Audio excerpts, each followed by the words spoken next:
Hello, everyone. Welcome to Regulatory Rewind number 6.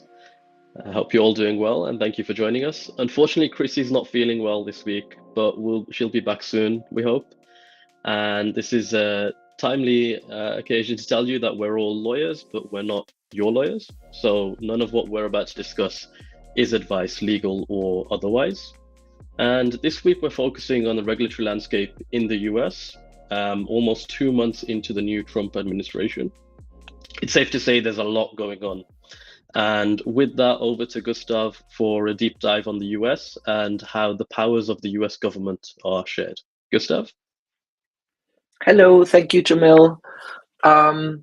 We thought we'd just start with a little intro about how the power in the US government is structured as a starting point for all the other things that are happening right now. So, first of all, the power of the US is divided in the US Constitution. That's the legal framework for every US law and citizen.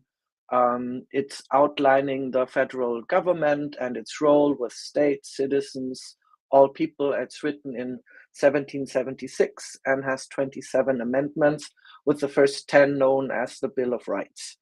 In the Constitution, the power is divided into three different power centers. That's the legislative power, which is with the Congress, the power that makes the laws.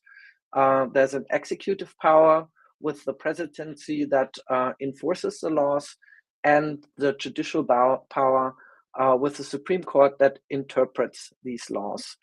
And these three systems are carefully intertwined in a system of checks and balances, where one cannot completely free act without the other. For example, the president can veto a bill that's passed by the Congress, but the Congress can, under certain conditions, overturn such a presidential veto. That's meant for having one power always being a bit in check of the other powers.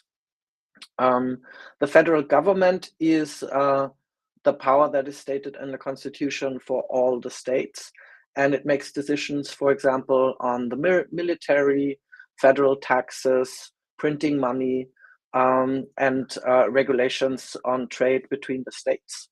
And everything that's not given to the state, the federal government, is then going down to the state power. So the state governments, 50 states, with each having a different government that would also have the authority to pass laws, get taxes, decide on crime and punishment, gun control, driving, education, all kinds of also important things that are handled different in each state by a different state government. That system is called federalism. So the power is shared between a federal government, there are shared powers, and then there's state power and local government. And all this is meant to ensure that the power is not concentrated in one person or one governing body, but instead the Constitution provides for different powers to be in charge for different things.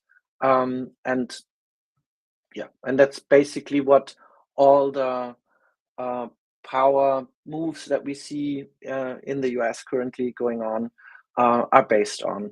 And with that, I would like to give over to Eva to jump into Trump for a bit. Thank you, Gustav. And this is where it gets a little bit spicy. So the context that Gustav has given, which we as lawyers all have to study as part of our constitutional/public law parts of our law degrees, is about this balance of power, different parts of the government. But that context gives us a little bit more background as to what can be achieved by a new administration almost 100 days in. So it's interesting to see because, well, let's get started about Trump. The spicy bit, what has been achieved and what has not yet been achieved. So this is a picture of arguably one of the most powerful men in the world, depending on who you listen to. There may be other more powerful men in the world. So This is an article by Politico, which is actually a left-leaning liberal news site. And they are saying Trump is a great president. That is quite a political statement. He's still trying to be a good one. Now, as a lawyer, I would say, define great. What does great mean? A great president probably would be someone who listens to what the people are asking for and what people want. And a great president might be able to meaningfully create campaign promises that would appeal to the masses and then be elected and will then deliver on those promises, because a president that does not deliver on campaign promises would probably be one that doesn't stay in power for very long. So let's go to the election promises that were made then during the campaign trail. We put together a little table of about 12.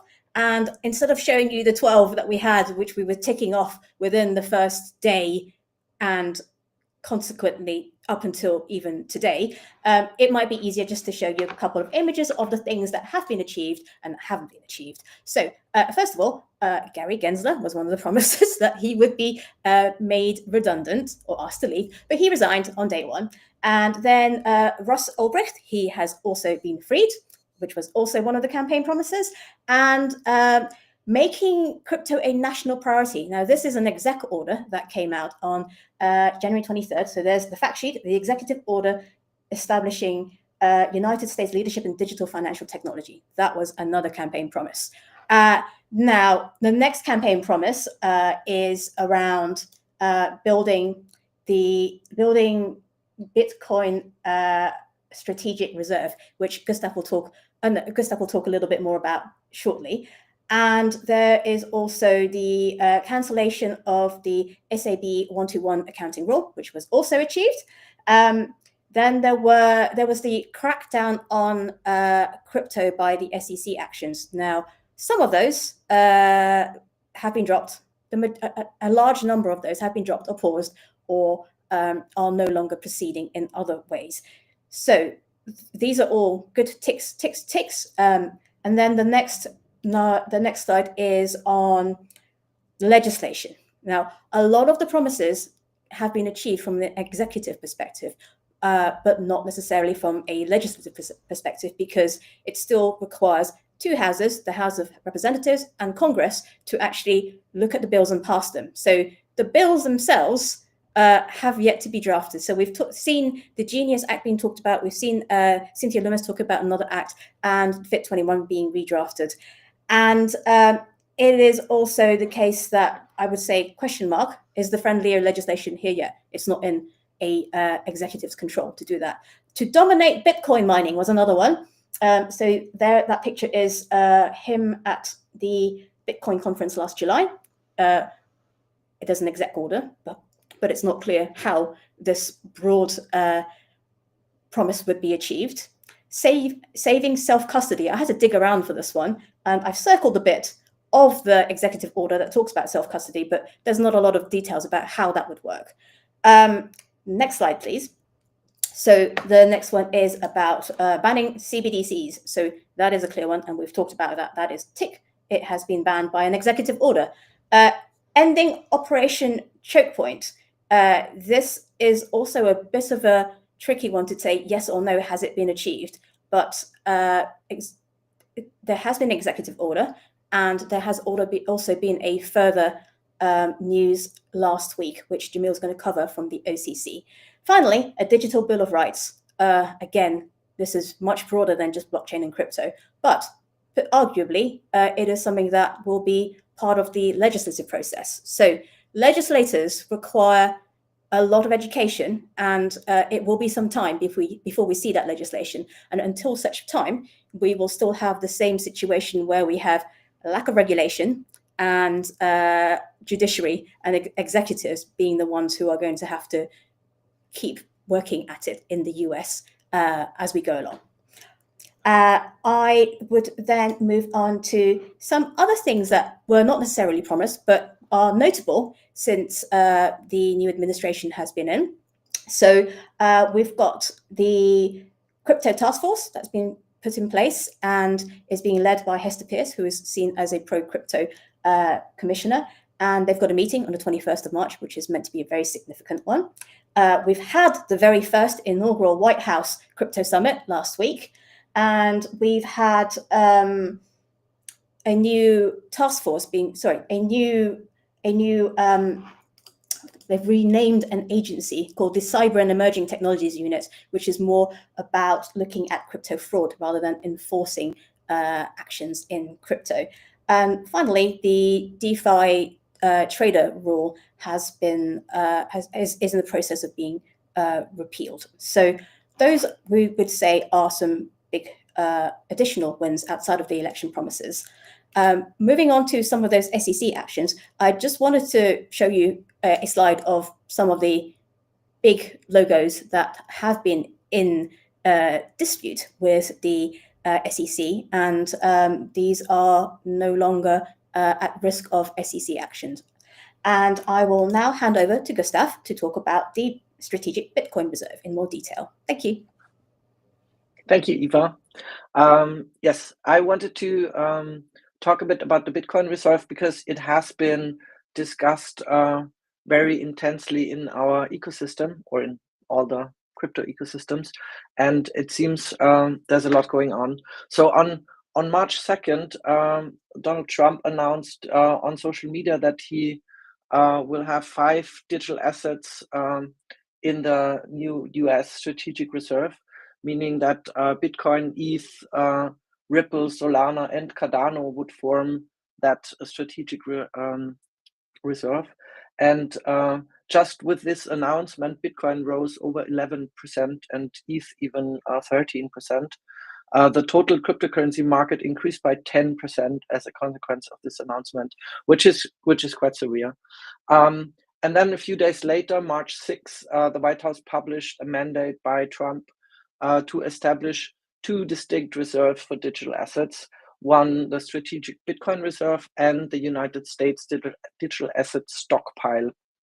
So the first one obviously being funded with Bitcoin, but to the surprise of many, this would not mean that the US would go to the market and buy Bitcoin as a strategic reserve, but only that the confiscated Bitcoin that are in the Department of Treasury due to criminal and civil assets that were forfeited in proceedings or are entered into by payment for civil money penalties. These would be held and not sold. That's basically all they are going to do around Bitcoin. So the agencies have 30 days to report on their ability to transfer government Bitcoin to the Strategic Bitcoin Reserve, and this reserve will then hold the assets and not sell. Same procedure for the United States Digital Asset Stockpile that will consist of all other forms of digital assets, excluding Bitcoin because that's in the other reserve, and they will also only come in as required through criminal or civil asset forfeit in proceedings that happened in the US. So that means that for now, the US is not going to buy any crypto assets, and they even say that Treasury and Commerce secretaries will develop strategies to acquire more government Bitcoins without additional costs to taxpayers, which means that they will probably just not sell whatever comes in without really entering the market. And there's a lot of critique about that. On the one hand, about the passive accumulation, as mentioned, but on the other hand, also that a strategic reserve is seen to be a bit more value than we now have in Bitcoin in the US. So, for example, the gold reserve is about 10.8%, while the Bitcoin represents only 0.25% of the Federal Reserve assets.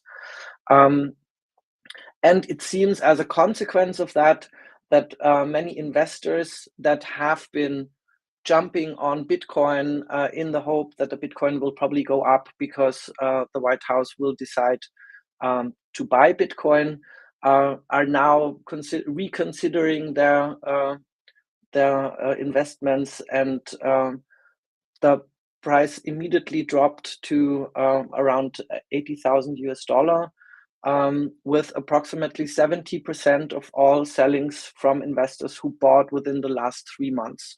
So it seems there has been a lot of speculation going on around the Bitcoin reserve, and it seems that this is cleared and potentially even harmful for the crypto market, what was done in this regard. And as we said before, there's not only the federal government in the US, but there are also the different states.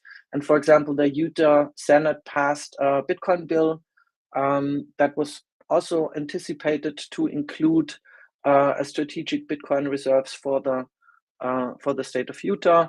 But that didn't happen as well. So authorities decided that mining Bitcoin, running a node, participating in staking and other things would be allowed, but the Bitcoin reserve is not mentioned because they were concerned that they would be too early in the adoption of such politics, and the bill now goes to the governor's desk without including such an potential investment.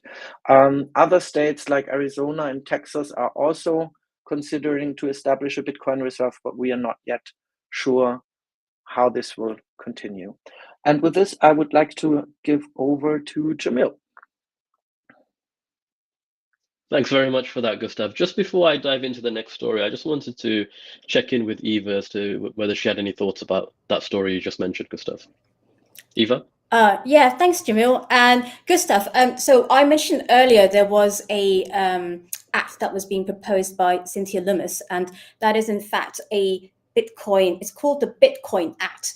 And this was actually an old one that had been brought in previously, but didn't make any progress. So it's going to be brought into Congress, and it's got it proposes to purchase Bitcoin, 1 million Bitcoin in 5 years. So whilst not an executive order, it is one of those pieces of legislation that's going to work its way through the various houses.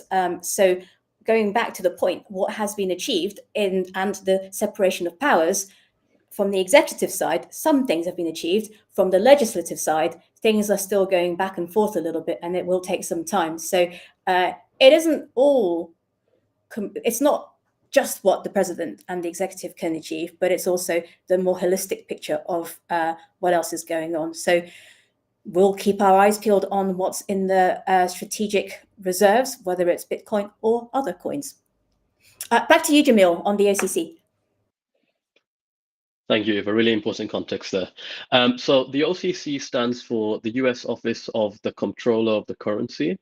So this government agency has revised its guidelines to allow national banks and federal savings associations to engage in cryptocurrency activities. This includes crypto asset custody and certain stablecoin operations, as well as participation in distributed ledger networks, all without prior regulatory approval. The policy shift aims to reduce the burden on banks engaging in crypto-related activities and promote responsible innovation. So the development here follows President Trump's announcement at the White House Crypto Summit, which was mentioned earlier, and he declared an end to Operation Choke Point 2.0 at the Crypto Summit. This was a campaign that allegedly pressured banks to sever ties with crypto businesses and hinder their access to financial services. And President Trump criticized the operation for strong-arming banks into closing crypto businesses, effectively blocking money transfers to and from exchanges, and weaponizing the government against the entire industry. So while the OCC's new guidance has been welcomed by the crypto industry, some like Caitlin Long, who is the CEO of Custodia Bank, have cautioned that Operation Choke Point 2.0 isn't fully over until other regulators, such as the Federal Reserve and the Federal Deposit Insurance Corporation, also rescind their anti-crypto guidance. So the OCC's decision reflects a broader shift in US policy towards cryptocurrencies, aiming to establish the country as a leader in the crypto space. The move is expected to encourage responsible innovation and enhance transparency within the banking sector's engagement with digital assets. and that's it on the story about the OCC. And then over to Gustav, who's going to talk about the EU. Gustav? Yes, thank you, Jamil. I just wanted to share the headline of an article with you. European Union pushes back hard against Trump, claims that 27-nation bloc was out to get the United States. It seems that President Trump has told reporters that the European Union was there only in order to screw the United States. That's the purpose of it, and they've done a good job at it. And of course, this caused reaction in the EU. And it seems that a lot of the things that are happening in the US right now are strengthening the ties between other countries to stand up and try to push back. It seems there's a lot of potential power shift going on, and it seems that the European Union, as one of many organizations between countries, are trying to stand up and do things differently or take the power back if the US shifts out in all kinds of matters. So we will closely watch also other countries and other areas as they are affected by the new politics. And with that, back to Jamil. Thanks very much, Gustav. And this has been a very insightful conversation on the US, and is good also to have a story about the EU as well. Just before we wrap up, I want to hand over to Eva, who has a really interesting insight, I guess, on events over the last couple of weeks. So Eva, over to you. Thanks, Jamil.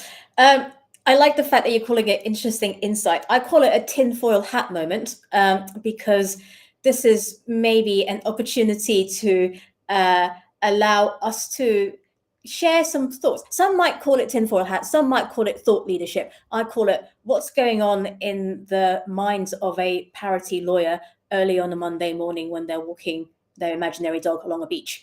That's me, by the way. So Bybit, North Korea. This is not US, by the way. We're completely going outside of the US and Europe into other news stories and bringing things together a little bit, because so there was a massive hack, and big massive hacks have happened before.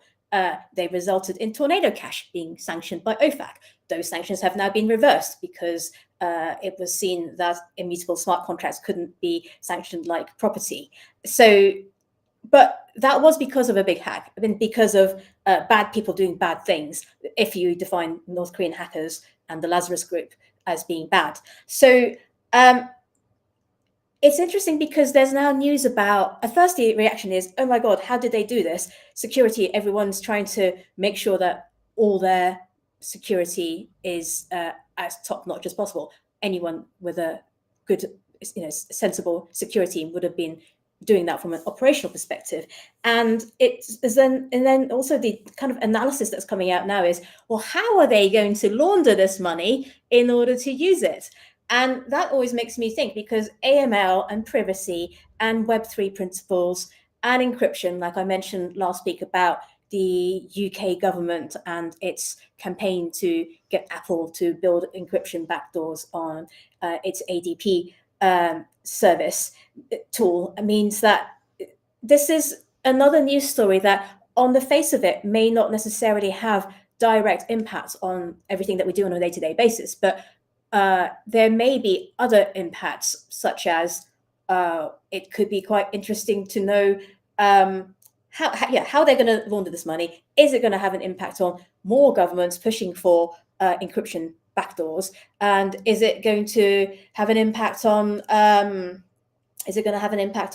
other privacy mixers and developers who build privacy-related blockchain technologies? So those are the kind of things that we think about. There's also a slight moment of, does this mean that a North Korean wallet holds loads of Ethereum? And it kind of makes us think, oh, how does Ethereum governance work? So some interesting thoughts that make us so excited to work in this space because it is never simple, and there are always complex webs of impacts that have ripple effects across the industry.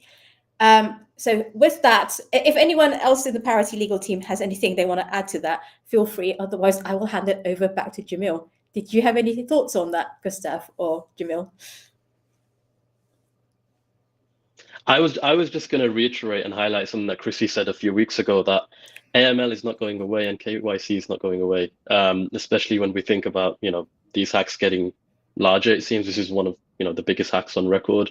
You talk about, the Lazarus Group wanting to launder this money. So I think, this highlights exactly what Chrissy said a few weeks ago on Reg Rewind. AML is not going away. KYC is not going away. It's needed more than ever now, especially in this industry with what we see going on. So that's all I want to say on that. And I probably would want to add that it's quite interesting to think of North Korea being one of the Ethereum whales now, and probably being included in decision making about tech if they want. I mean, if they don't want, they don't have to, but it is an interesting thought that governments in general are holding crypto, and by that backdoor also have the possibility to gain control about technical decisions, but in a governance system, probably also about other decisions. And that is super interesting and probably a bit unusual, the way we used to think about crypto. Well, especially if there's going to be strategic reserves that are going to be built up, first of all, in the US. And it's actually, that might be a research point. What other governments have strategic reserves in digital assets, and how do they manage them? And would they vote in governance? This is very much out there, and perhaps we should stop speculating now. But I think this is an insight into how we think as lawyers. And I'll hand it back over to Jamil to wrap up. I'll wrap up, and just before I do, though, I think the US has a strategic reserve where Gustav mentioned the Bitcoin is seized Bitcoin, not bought Bitcoin. The Ethereum that North Korea hold is not bought Bitcoin, it's seized Bitcoin, but in a illegitimate way. People would claim that the way the US has seized Bitcoin is not so legitimate either, depending on who you speak to. So the question is, which major government in the world will actually have a Bitcoin reserve or a crypto reserve where the majority of those digital assets are actually bought and not seized? So it's something they intentionally want to do. Let's see how that plays out. And just to wrap up, we held a poll on Reg Rewind last week on X, asking what topics everyone wants to see. There was geopolitics, there was developer liability, there was decentralization. Decentralization won with almost 50% of the vote on X, so thank you everyone for voting. We'll do more polls like this. We will definitely dive into decentralization in a future episode. And yeah, we look forward to delivering that to you. So thanks everybody for tuning in to Reg Rewind again, and we'll see you next week, same time, same place. Take care, everyone.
Bye.